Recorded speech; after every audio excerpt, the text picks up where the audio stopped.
we kick things off with our international correspondent, the one, the only Alex Newman. Alex, thank you for your time today, and we welcome you.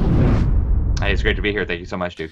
Well, I think if anybody's paying attention, if you are a awake American, not a woke one, an awake one, and you are paying attention to government, it must seem obvious to everybody that we no longer have constitutional controls. We no longer have representative say in what is happening in our government. And the case in point for today, Joe Biden, without any election, without any referendum, without consulting Congress, without having anything to do with mom and dads who pay for these public schools, is imposing more and more trans extremism on school children. Again, supra-governmentally doing this. Talk about that.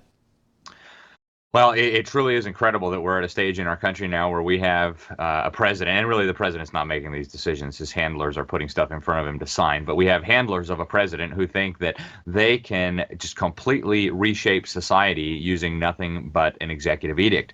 And so this new executive order that Biden signed this week is mind-blowing in its breadth, Duke. And I think probably the most alarming thing, and there are many alarming components of this, but to me, the most alarming thing is that you don't even have to really read between the lines. It makes the case that not affirming a child's delusions about their gender is basically hurting the children.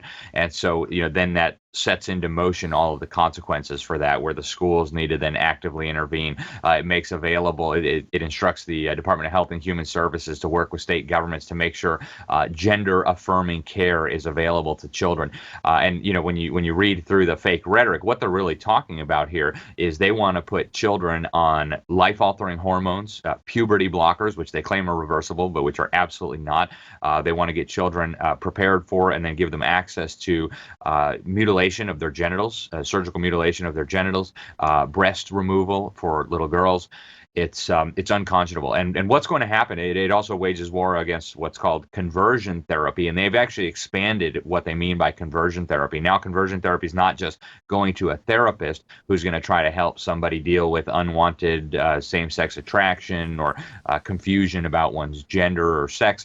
What this does is it basically casts a very wide net to the point where even telling a child, like, honey, you're actually a boy, or you're actually a girl, you're not a gender or pangender or trigender or transgender, that can be regarded as not affirming them, and then that can be dealt with very seriously by school officials, even child welfare authorities. So very, very dangerous what's happening here, Duke. It's unconscionable.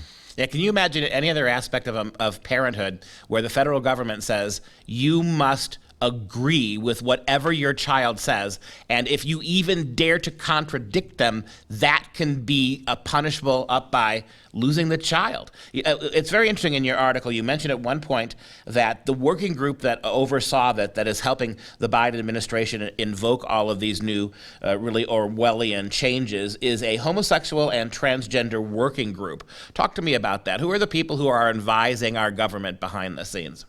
So, yeah, one of the things that this order does is it creates this, they've added more letters to it. Now it's called an LGBTQI plus working group. And this working group is going to be overseeing the implementation of this. So they're going to be working with state governments, with educational institutions, with school districts, and with multiple agencies to try to push this agenda all across the country. And, this is going to be in blatant defiance of state laws, right? All across the country, Republican states are passing laws protecting girls' sports. They're passing laws protecting children from this kind of indoctrination. They're passing laws protecting children against genital mutilation and things like this. And so what this working group is set to do, again, the working group on LGBTQI+, I think the Q is for queer, and I'm not sure what the I is, maybe intersex. The Q might be for questioning. I'm not sure. They keep adding stuff to it.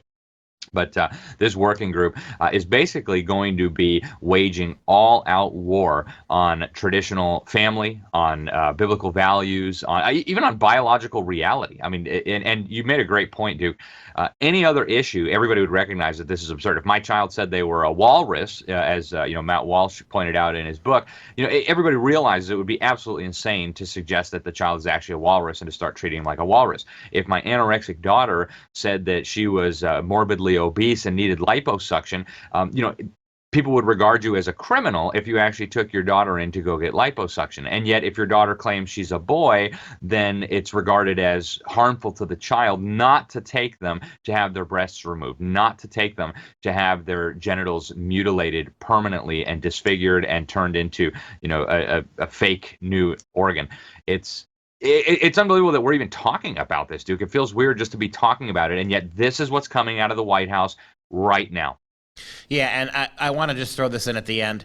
Now do you understand, America? Those of you who think the public school system is a good thing, those of us who dismissed us, who questioned it, because think about this. What is the mechanism in this country? What is the conduit? What is the pipeline that allows the federal government to feed this into our kids, regardless of what Republican governors say, regardless of what laws we pass to ban this kind of stuff?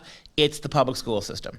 It's absolutely clear that the public school system doesn't educate our kids, but it has 60 million kids at its disposal, and they feed this stuff through that conduit. This is why your founding fathers made no provision for public schools.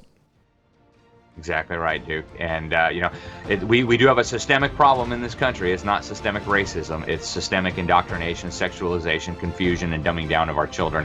That is the key issue facing our nation. We've got to deal with it.